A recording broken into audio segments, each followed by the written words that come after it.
Brendan, welcome to the podcast. Thank you. Great to be here. For our audience, Brendan is a master's student at the Graduate School of Design in the Masters in Real Estate program. He's at the same time also working in real estate full time, I believe, or part time. Getting in there for Terwilliger and Bartone over, I believe, in Long Island or like New York area, right? Yeah. Out on Long Island. Perfect. Well, why don't we just dive right into, your expertise, real estate market 2024. What's your perception? Where is it headed? Yeah, I think that's the golden question right now. Everybody's trying to figure it out. It's an interesting time in the market. I think we came out of kind of this last little mini cycle during COVID where we had some really interesting market fundamentals that created an incredibly frothy multifamily market over the last couple of years. And I think if you look at the volatility that was in the equities market, you looked at the fact that office was really non-performing during the pandemic. Retail was largely a big question mark during the pandemic because no one was going to stores and online became so prevalent during the pandemic. The two asset classes that were really performing well were industrial and multifamily. Right. So you had a tremendous amount of institutional capital going into multifamily and a lot of people who were either working in office or developing retail, coming in and repositioning their company to kind of take advantage of that hot multifamily market. So 2024 should deliver more starts, I think, than any other year in history in terms of new supply of multifamily in this country. So I think without a doubt, the overall theme of 2024 is going to be how do we tackle this supply right now? There's an incredible amount of supply coming into the market this year. Multifamily or what specifically? Multifamily specifically. There'll be more multifamily deliveries this year than any other year in the past. When you say deliveries, you mean like new units that will finish construction and new be available? New units and projects that will finish construction this year. So that does a couple things to the market. When a market gets oversupplied, generally to be competitive, you're going to have to give some type of rental concessions. Right. And that's, 1 month, 2 month free rent, Mm-hmm. which can be, a tricky thing to make work on your balance sheet when you have a pretty tough debt service coverage ratio to hit. And, God forbid you have floating debt. I think that becomes even more difficult. Mm-hmm. So I think that coupled with a couple other factors that I think are going to be, difficult to challenge, just some realities of the industry right now. Obviously, we all know what's going on with interest rates. We've had significant interest rate growth, which obviously makes your senior leverage a lot more expensive to have. Mm-hmm. You've seen a reduction from the lenders in terms of the loan to cost that they will lend out on a construction project, on a development project. So traditionally, inside the last cycle, we were able to borrow up to 65% of costs in senior debt. That's really retracted down to around 55% now. So there's a hole in the capital stack in terms of where you need to basically fund money from.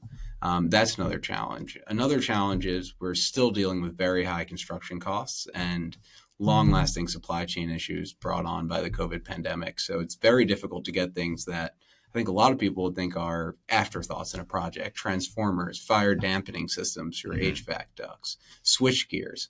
Incredibly difficult to get. So, and I think another issue to kind of touch on is I think there's a perception of uncertainty in the market right now where no one's really sure where it's going. During the pandemic, we had 2 years, 3 years of unbelievable rent growth. 20% year over year rent growth in places like the Southeast, places like the Sun Belt and the Southwest. Right. And it's all flows into this narrative, I think, of what happened during COVID being a bit of a perfect storm that really created different market conditions than we're used to seeing in multifamily. If you look at it, I always like to look at real estate at the end of the day as a consumer product. I think what separates real estate at the end of the day from in equity or any other financial product is the end user is human. It's a place where people live, and there's emotional and non-financial decisions that go into where you choose to live.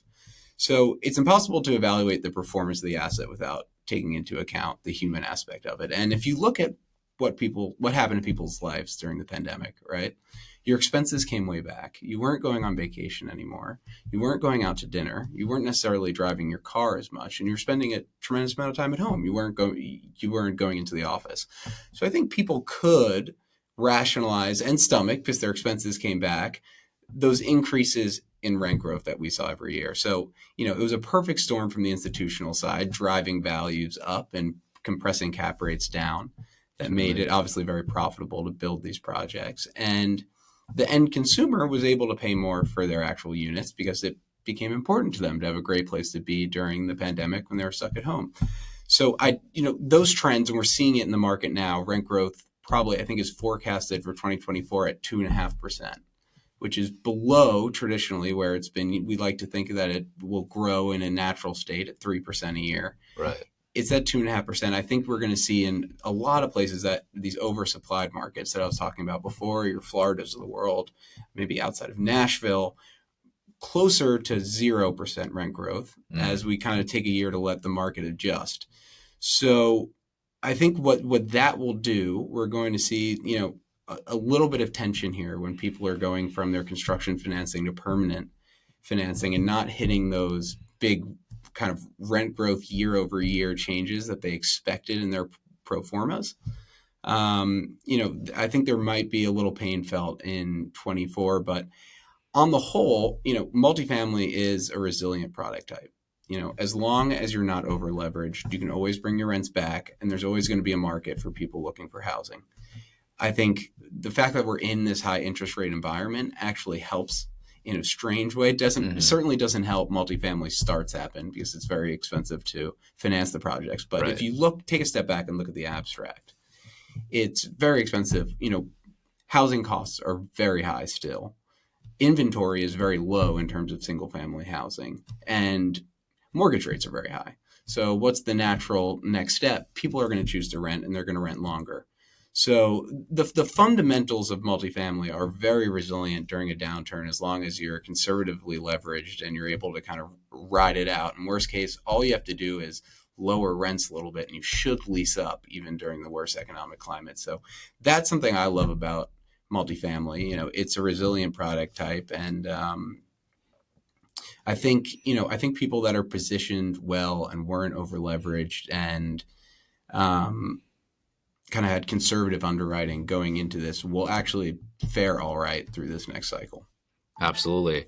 Well, speaking of that, as you mentioned, there are some both troubles, some issues with the industry, but also some opportunities. Yeah. Where do you see for the average firm, for the average developer or asset manager, where are the opportunities in 2024? Whether it's multifamily or other asset classes or geographies. Yeah, absolutely. I mean, I think there's still tremendous opportunity in multifamily. I think, we've gotten very complacent in this product type of, I think the gross,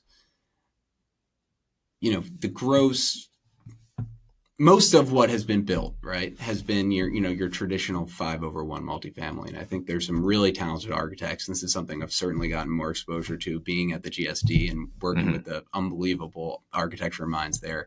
Some really interesting new typologies that are coming kind of to the forefront that I think are going to be impactful.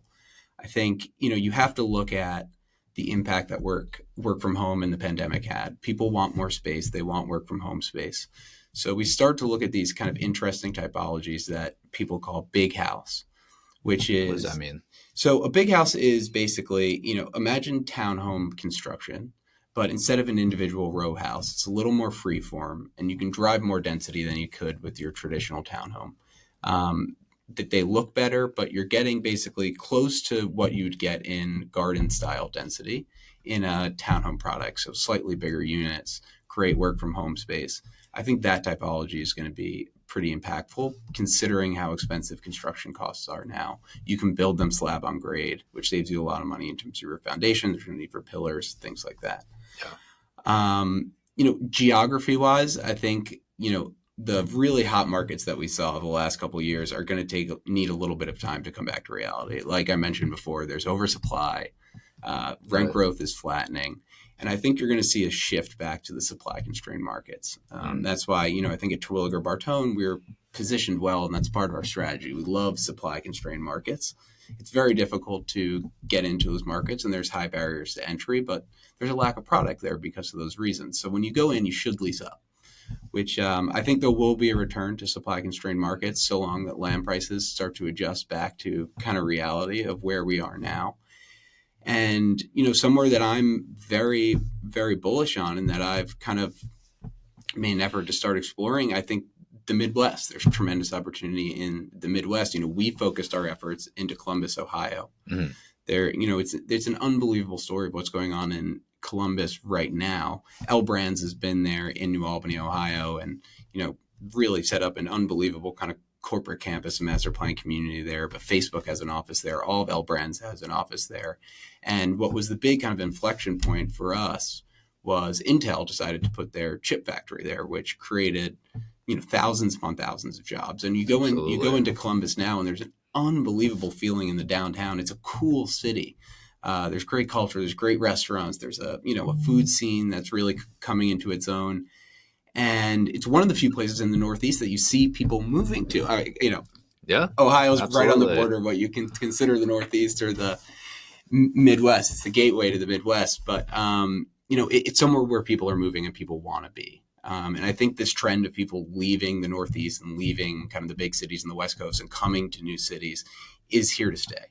So I think if you can position yourself to take advantage of some of those secondary and tertiary markets, I think the opportunity is still there. Absolutely. Diving a little bit more into that, and then, as you mentioned, right, building and developing in these growing regions. For our viewers or for our listeners, this episode is focused a little bit on real estate. Yeah. And you are a real estate developer. For folks who are maybe not as insightful or as, experienced in the industry and is curious, can you explain a little bit about what it means to be a real estate developer? Yeah, absolutely. I kind of thought about this before I came on. I assumed that we'd kind of dive into this. And I think the biggest thing I would say about business, it's a creative industry.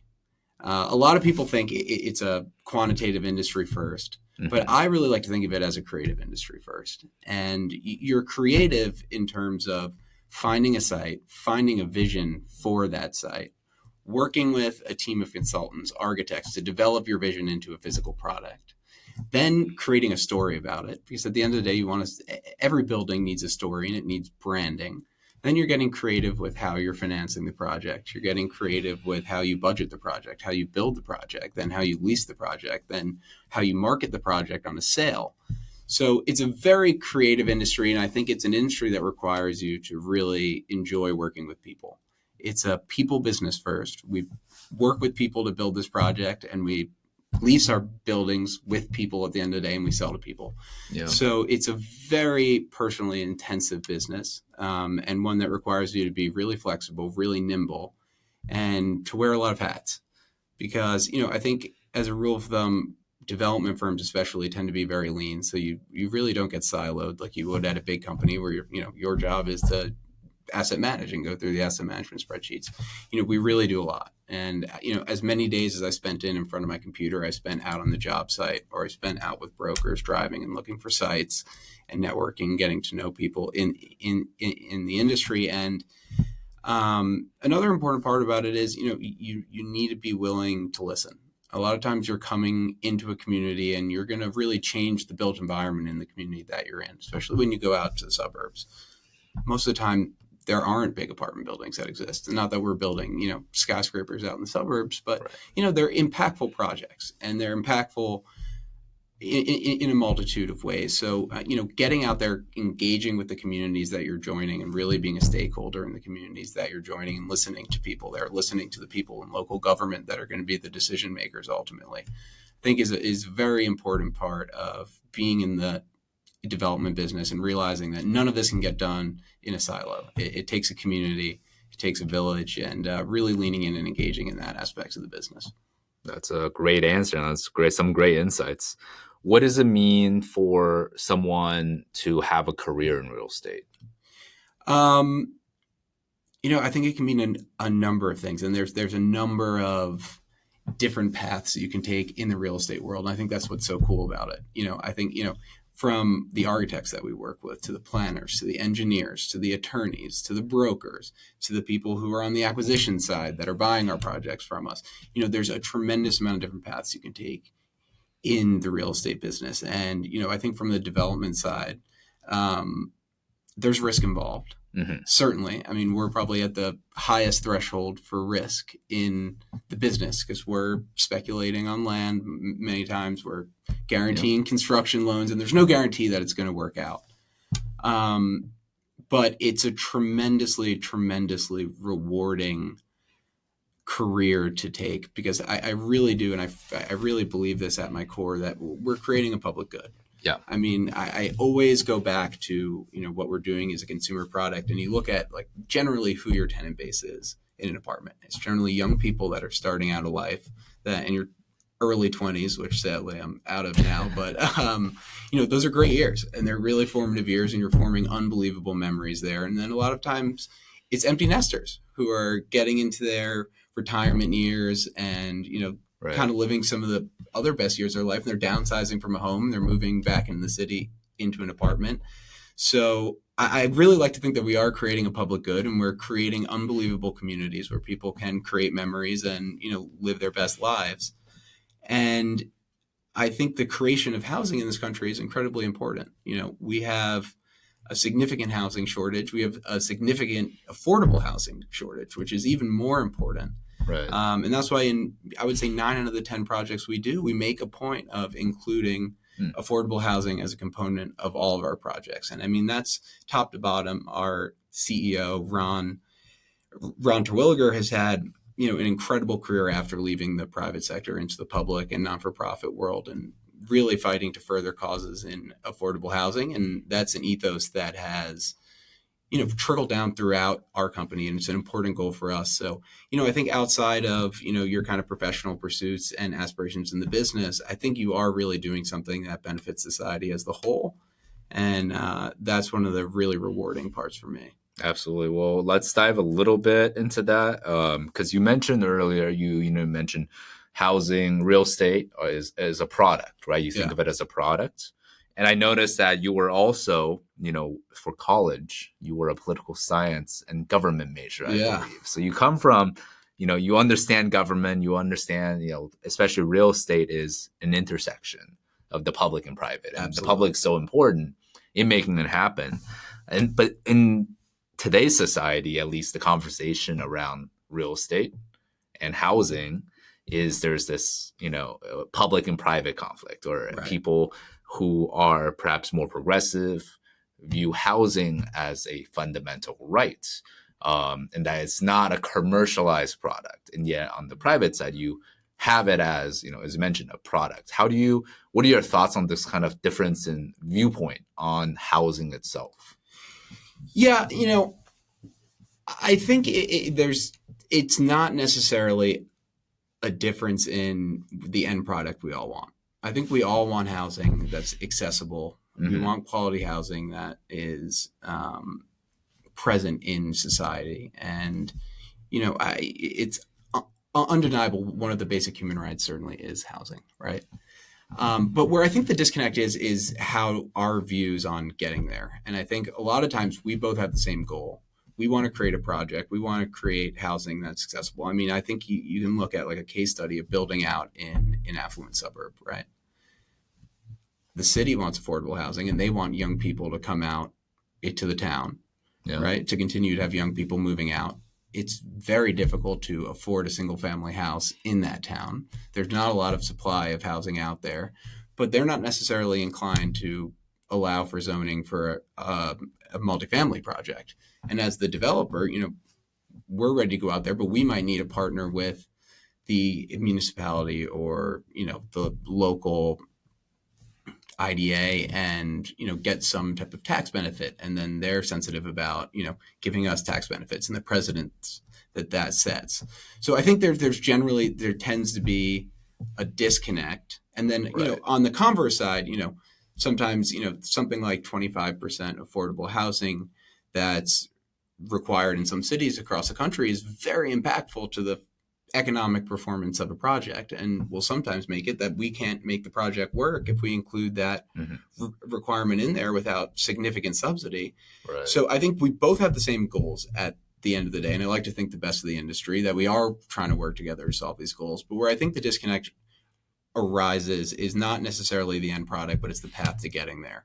Right. And it's bridging that gap and engaging with local government and explaining our side of the business and listening and engaging to what their goals are, so we can try to find a bit more efficient way to kind of reach that end goal that I think as a society we need to get to, and I think we are all striving to get to. I mean, that's one of the great parts about this program.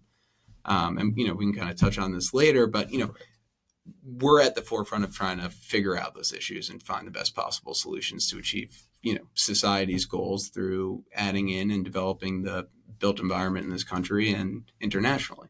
Absolutely. Building on this point, as you mentioned, and again, the societal issue, and I think you've addressed it. I think you've addressed it in a very well-balanced way, right? That the needs of people and the needs of the firms that put into making these projects happen, better some housing than no housing at all if it doesn't work at all. There is this also, argument, and because you are real estate, you've had a career in it, so I want to speak to somebody, and for our audience and perhaps for those listeners who might disagree, there's online on social media, there's memes, or there's, commentary that, being a landlord is not a job. It is an extractive, position or extractive role. And they're not adding, and the argument is that they're not adding any value. Is there a difference in your mind between a real estate developer and a landlord? Or, what is the, if any, and or if you might want to, if you think you can clarify the value of being a landlord, perhaps in that sense? Yeah, I mean, absolutely. And the reality is not all landlords are created equal. So I'm not going to sit here and say that every landlord is, the best person in the world, right? No industry, no career, no industry. But I mean, there's no, unless you are absolutely negligent, and I understand that, I'm sure that exists somewhere. Yeah. There's no free lunch in terms to doing anything. There's a tremendous amount of work, that goes in. You had to lay out the capital to acquire that. Right. There's a tremendous amount of ongoing maintenance that you have to do with the building. And I'm saying as long as you're not negligent, right? Of course. There's a tremendous amount of work that goes in behind the scenes to make these buildings work. And there's risk that people are taking, and they should be rewarded for the risk that they made on that investment. And they have every right to get as much utility out of their investment decision as they would like, so long that they're not being negligent in their duties to their tenants. Being a developer, I think, it's a whole other ballgame. We're getting in an inception. We're engaging with the community and the stakeholders. We're rezoning, we're designing, we're creating a vision, and we're coming out with a final product. A landlord is, once we have that product and we're leased up, then they'll go and buy that. But, I think it's like anything else. If you go into something knowing that you want to do the right thing, and that's a personal decision, it's going to go well. Because I think for every horrible landlord story that you hear, there's going to be a story about a landlord that went out of their way and did something amazing for a tenant. I mean, I've had both. Everybody thinks, oh, you work in the real estate business, you must have the best luck with apartment buildings. And, I've certainly lived in, I've lived in some rough apartments. I've lived in some spectacular apartments. Right. And, it comes down to the individual person, like anything else. And I would venture to say, just as, there's some bad landlords out there, probably some bad lawyers out there, and some bad bankers out there, and some bad doctors. I hope not. Right. So, I think it's a personal decision, but, I would like to defend landlords a little bit.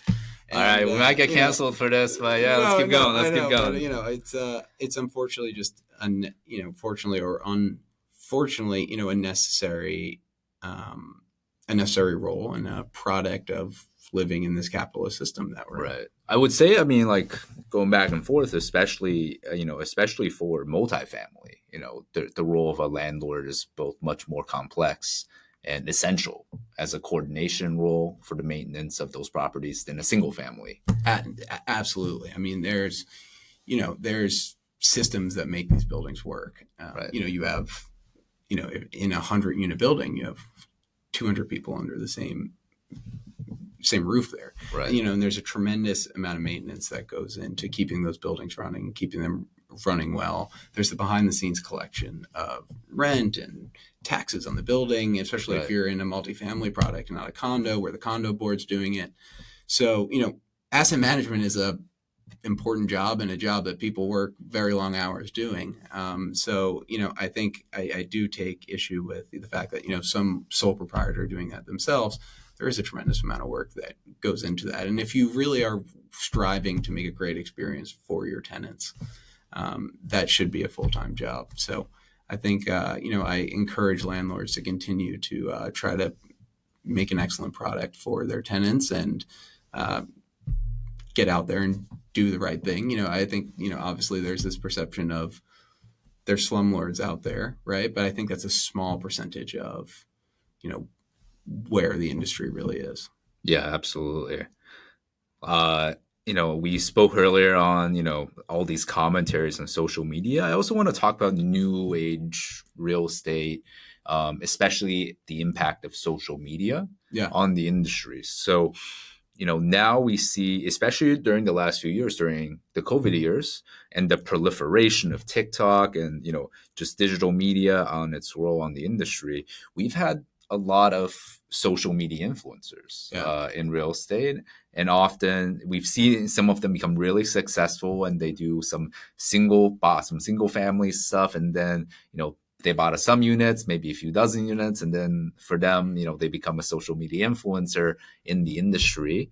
And, then they probably make more money from influencing or online stuff than the actual real estate stuff. But, you see those folks that are selling like courses online, how to flip real estate or build some real estate. What are your thoughts on that versus like the traditional, you do it as a development firm in real estate or asset management, you buy properties, you improve them? Yeah. I mean, I'm probably not the best person to talk to about social media. My Instagram is a pretty underwhelming experience, but I think the internet is an incredible tool. I mean, it is a democratizing force of information like we've never had before. I mean, I've learned so much, especially getting into the industry. Leveraging the information that's available out there on the internet is an incredible tool. And that democratization of anybody can learn about the industry online, I think is an incredible tool.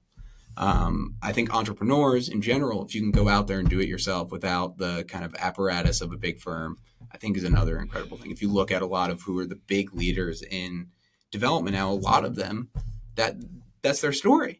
They started with a Romeo and Juliet style apartment building and they rolled that and kept going. And now they're running massive companies. So I think the entrepreneur is a very important part of our economic system. And, I think people that are able to do that are absolutely incredible. The social media influencers, I'm all for them, right?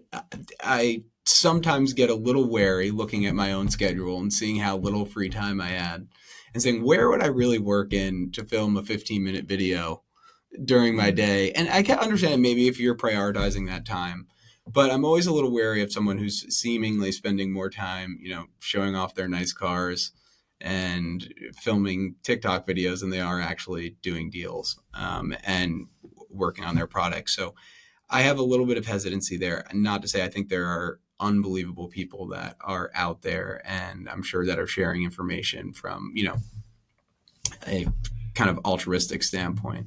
And I think that's great. But I think there's a lot of information out there that doesn't require you buying a course. And I think if people are hungry and they have the appetite to learn, the resources are out there. And there's some incredible people, even just on YouTube, that will go through a multifamily underwriting, that will go through an equity waterfall, and they have nothing to gain from that. They're not trying to capitalize that. That's just pure sharing of information, which I think is incredible. So, I tend to gravitate towards people like that are really just genuinely out there trying to educate and help people, and people that are trying to make a dollar off it, which more power to them if they can do it. But it's not something that I follow tremendously closely.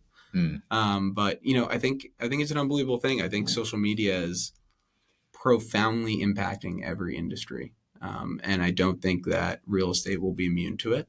I think we're still trying to figure out how to leverage it. I mean, we've certainly leveraged it in when we go to lease apartments, we leverage an Instagram presence and apartments.com, and we even created a TikTok for some of our buildings. So, it's an incredible tool to bring people together. Um, but we're all trying to figure out how it fits into our industries. And I don't think there'll be an industry that the internet and certainly AI coming down the line won't disrupt in the future. absolutely. Well, before we dive into the future, I want to go into the past a little bit as it pertains to your experience getting into the industry. You've had 6, 7+ years of experience Yeah. in the industry, and you out of college you were a political science and government major.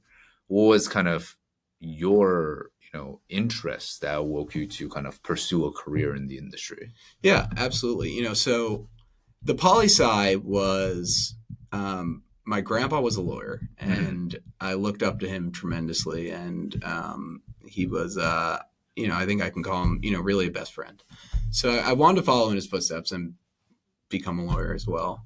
And I knew I wanted to do something kind of that was as quantitative as it was creative. So I went the poli sci route, which was great. My first internship was actually at DreamWorks Animation wow. in LA, which was an unbelievable experience to have as a 19-year-old kid living out in LA. I'm an East Coast guy and moving out to the West Coast and working at DreamWorks. It was an unbelievable experience for me. But I came back and um, I realized maybe the movie industry wasn't for me, which was fine. I think it's important to learn what you don't want to do, Definitely. but certainly enjoyed the experience. And real estate for me is, it's family business. It's in my blood. My both of my parents at points in their career, have been in the real estate business. My dad started out in the real estate business and ended up going into consumer products. And my stepdad has been in the business, certainly. We've gotten the opportunity to work together. And my mom was a very, very talented real estate financier, worked for Heller Financial and GE Capital. So it was kind of ever present. I grew up hearing about the business. I had exposure to the business, and I really knew that what went into it was as creative as it was quantitative. So I started out just with an internship, and I think my family did a great job. I think they tried to steer me kind of kindly into the business, but they wanted to let me fall in love with it myself. Which I think if you're going to do something, you need to be engaged and you need to fall in love with the business yourself. Because if you're not passionate at the end of the day about what you do, you're Right. never going to spend that extra mile to do what it takes to really be a success in the business. So, through some internships in college, which I think are very important, you got to know what you like to do and what you don't like to do. I had this concept that I wanted to make movies, and I went out to LA and I tried it, and I realized this actually isn't what I want to do. And I tried the real estate business, and I had this background kind of in consumer and this concept of consumer, and I realized we were creating consumer products, and I fell in love with the creative and the quantitative balance that I got in the office every day. And it took a lot of work to basically come up to speed quickly. And I got into my job, and I think there's enough time has passed that I can say this now, but I really didn't know what I was doing.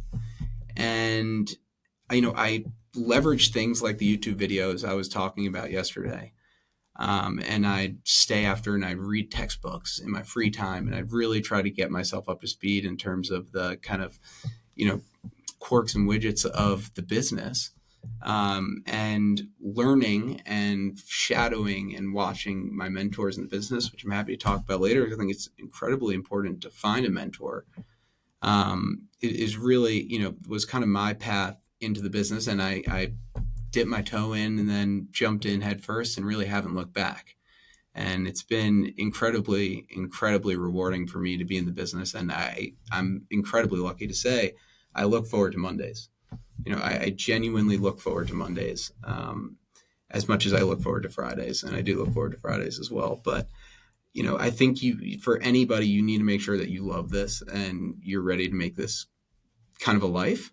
And I think if you go into the business and you're willing to work hard and you're willing to learn and you don't think you know everything on day one, and I still certainly don't think I know anything on day, whatever 100 it is now, you're going to be successful and you're going to find people that are willing to teach you this business.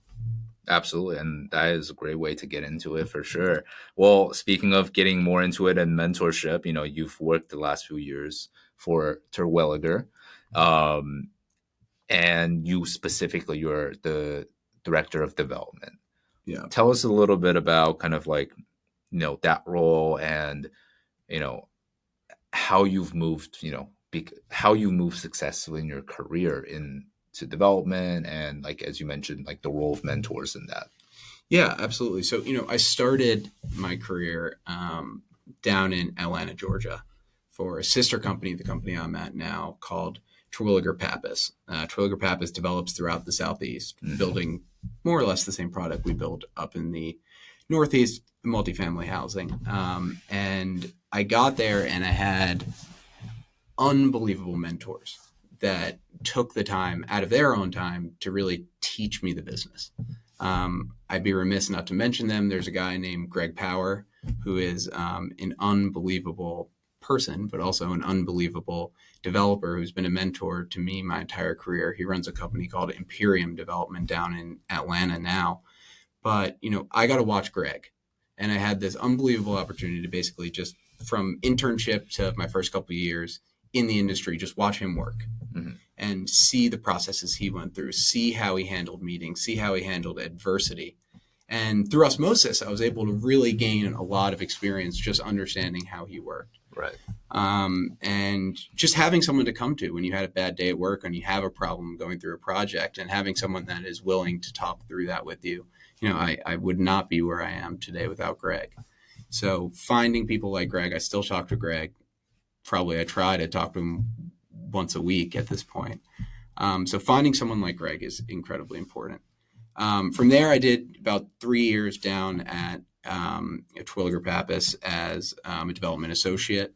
And you're really engaged at that point in the nitty gritty of the business. You're the first ones going through the models. You're, going through a lot of the entitlement documents. You're not necessarily driving business decisions, but you're reading and you're learning and you're watching.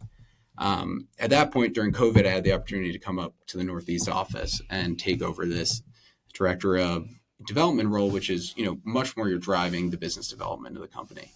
And you're finding sites, you're talking with brokers, you're working on getting financing, you're working on the disposition of the assets that we have under management at the time. So it's a lot more global of a role, and it's working within a team and being a leader, which is, a tremendously rewarding thing for me to be able to do at this point in my career. And, I'm young to be able to do it, so I'm very lucky.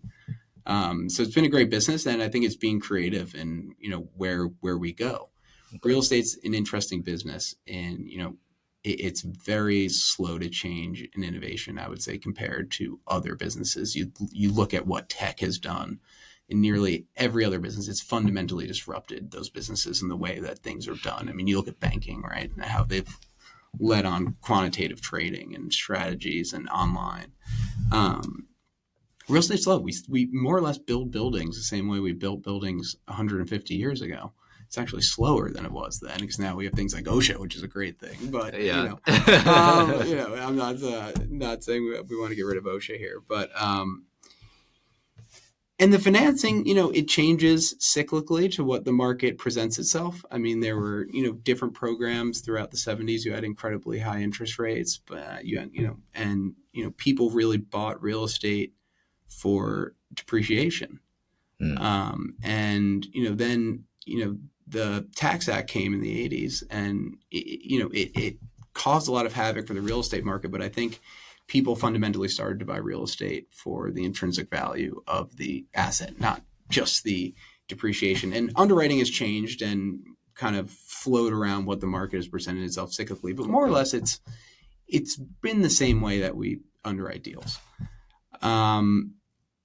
I think that's starting to change, Mm, especially on the construction side. There's technologies now in AI that can get you to, ready to build construction plans in a third of the time that, it traditionally takes. So there's unbelievable construction management software and supply chain management software that's out there now. I think there are creative people that are taking kind of novel approaches to underwriting these projects using things like crowdsourcing.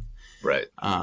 So I think there's going to be some tremendous changes going on in the industry. So I think as a leader, and this is one of my big decisions to want to come to school, is if I want to be a leader in the next generation of this business, I have to be as well versed on what's coming as I Mm, possibly can to be able to embrace and navigate change.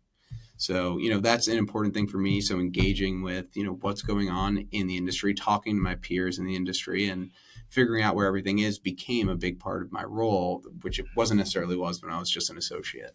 So, that's kind of been what I've really focused on, and continuing to make sure that we deliver the best possible product that we can and making sure our resident experience is the best that it possibly can be.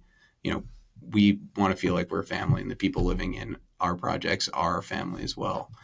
And so that's really what my role is. On a day to day, it's less nitty gritty in a model. I work with very talented associates and analysts that kind of help me. I'm certainly working there with them, but it's leading strategy, and it's finding sites, developing visions, going through the entitlement process, working with the local municipality, working with our financing partners, both on right. the equity and the debt side, keeping those relationships going. Has really turned into a lot of what my job is on the day to day, and it's exciting, and it's very rewarding to have a vision and see it go into a physical product. Absolutely. Well, as you mentioned, let's get into a little bit about education and kind of your pursuits here at Harvard. Yeah, Um, you've had a career, for 6, 7 years. You could very well easily continue that on a very successful trajectory. Why did you, end up choosing to at least like taking a bit of a step back a little bit with your time to, do a master's in real estate? yeah. Specifically, since you're already in the industry, you already know how to do it, the fundamentals. Like, Yeah. why more education in a day and age where a lot of the arguments or a lot of the rhetoric around, like, oh, the need for even a college education is not maybe viewed as necessary, or Yeah. why pursue another degree Yeah. beyond it? No. I mean, I think you're absolutely right, and it's it's something that we all kind of grapple with, right? We have the world's information on the internet now, but you can't get the full picture. And I think it really came back to, anytime you're going to leave your industry and leave your job and go back to school, it's a massive exercise in opportunity cost. So you have to look at what you're really going to gain versus what you're kind of leaving behind. I looked at kind of where we were cyclically in the market, and I said, if there was ever a time to do this, it was going to be right now. Okay. And I really put some thought into finding what program I thought was going to be the most impactful on me. And, Harvard's program, the MRE program, which was launched this year, is an incredible, incredible program that what was important to me and what I love about this program is I've talked about real estate wearing a lot of hats. And there's a tremendous amount of moving parts that goes into this business. And the Harvard program here really holistically encompasses all aspects of the industry, and you touch on each of it. We have 35 students. It's a very close-knit group, and all from incredibly diverse and interesting backgrounds. And I learn as much from the professors. I learn as much from my classmates as I learn from the professors as well, and getting to talk with this group. But, first, my background academically was in poli-sci, as we've kind of discussed. And, I have all this unbelievable practical knowledge, but, I always think it's a good thing to reinforce practical knowledge with a little bit of classroom knowledge. And, it was something that I wanted to do and be able to go in and share my story with, all of my classmates and kind of reinforce what I've learned in the field with a little more kind of theoretical academic lens to it. And it went back to another thing I said before, where I really want to be a leader. Mm-hmm. And I want to be able to usher in change in this industry as we go forward. And I think it's a responsibility of those who plan to lead to position themselves to be able to embrace and navigate change. And Harvard globally is on the forefront we have some of the greatest innovative minds in the world here. So if you want to be on the pulse of where innovation in any given industry is, I think this is a great place to start. So being a part of that and learning through osmosis, just being here, making connections, talking to people about, the future of policy, the future of construction, the future of finance, it has been invaluable for me. And we have an unbelievable staff on this program. Our program is really led spiritually and practically by Professor Gerald Caden. And he is, an incredible man with incredible experience on the legal side, on the policy side, also practically on the real estate side. And he's just done such an incredible job of curating this program in terms of bringing in people that are in industry to really give us boots on the ground, kind of updates on where the business is today and where it's going. So, it's been great. I'm very happy I made this choice, but you're right. There's seemingly never a good time to take a step back from your career and go back to school. But I think for people who want to continue to learn, and, I consider myself a lifelong learner, it's worth the risk to go back. Got it. Well, it's selling a little bit of the MRE program to potential real estate professionals. No, absolutely. Yeah, I mean, absolutely. What would you recommend for somebody perhaps who might be interested in going to the industry out from college, perhaps, or more recently, or, just going into the industry, into other roles as well, maybe not necessarily even a college education, for someone starting out? Yeah. Where would you recommend, how would you recommend for them to kind of like take their first steps? Take their first step. Yeah, no, absolutely. I mean, there's so many paths into this business. You can enter into it as an architect. You can enter into it from the construction side. You can enter into it from the brokerage side. You can enter in from the finance side. So real estate development firms generally, besides your massive companies, are very lean. Right. So they try to keep overhead low. And, that kind of gets in the way of hiring a lot of junior people. I got very lucky that I got into the development business kind of out of the bat. But that's not the traditional path. I think, if I were to go back and do it again, I think the experience you get working at one of the big brokerage firms, a Cushman & Wakefield, a Newmark, and working on either capital markets or institutional sales, you get a tremendous amount of exposure to the industry and what's going on in the industry in terms of product typologies and capitalization. I think that experience is an unbelievable way to kind of intro your way in. There's also the way we kind of talked about it before, just go and start, figure it out and buy something small and try to scale that. And if you do that, you're going to learn more doing that than you are in any corporate settings. I think, time in the saddle is invaluable in terms of your education. Got it.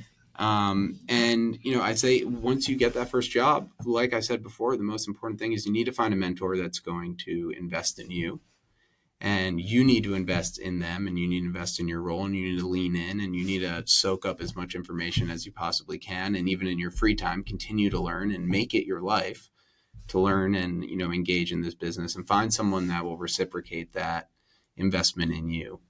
And not everybody finds that, and you have to look for it. And a lot of times it just happens because you get along outside of the business. Yeah. So I think finding a mentor that can kind of help guide you is a really, really important step you want to take when you're growing in this business. Absolutely. Let's talk a little bit in the last few minutes about, steps for you personally beyond the MRE program. It's a 1-year master's, so you're about halfway done with it. Yeah. You're still working, right, part-time for your firm. What's kind of your future beyond this master's? Yeah, it's a good question. That's probably the hardest one to answer. We'll see. It's an interesting time in the industry right now. So I'm part-time is very part-time, I would say, is probably my involvement in the company at this point. I've really tried to focus and lean into school. Yeah. But we'll see what happens. I think there's tremendous opportunity right now, and there's going to be over the next couple of years in distressed assets. Okay. And either projects that have stalled during the construction process or stalled Mm-hmm. at CO that are looking to refinance into Mm-hmm. permanent financing at negative leverage. And I think for groups that are well capitalized, that are able to step in and buy really powerful real estate at a discount, there's going to be tremendous opportunity over the next 2 to 3 years to go in and be creative in this business. I certainly think I want to be on the forefront of using a lot of these advancements in technology to make our building processes more efficient. Mm-hmm. And I want to continue the goal of, working to continue the legacy of our company in creating workforce housing in this country. So, all three of those goals are very important to me. And no matter what I'll be doing in the future, I don't know the, actual nitty gritty of where I'll end up. But, all three of those goals will be something that will be important for me to kind of see through in the next couple of years. Well, that sounds all very exciting. Yeah. Well, so on behalf of our audience, Brendan, thank you very much Yeah. Thank you for so much. being on This the is great. podcast. No, this is awesome. I appreciate it. Thanks, man. Absolutely. Cool. 50 minutes.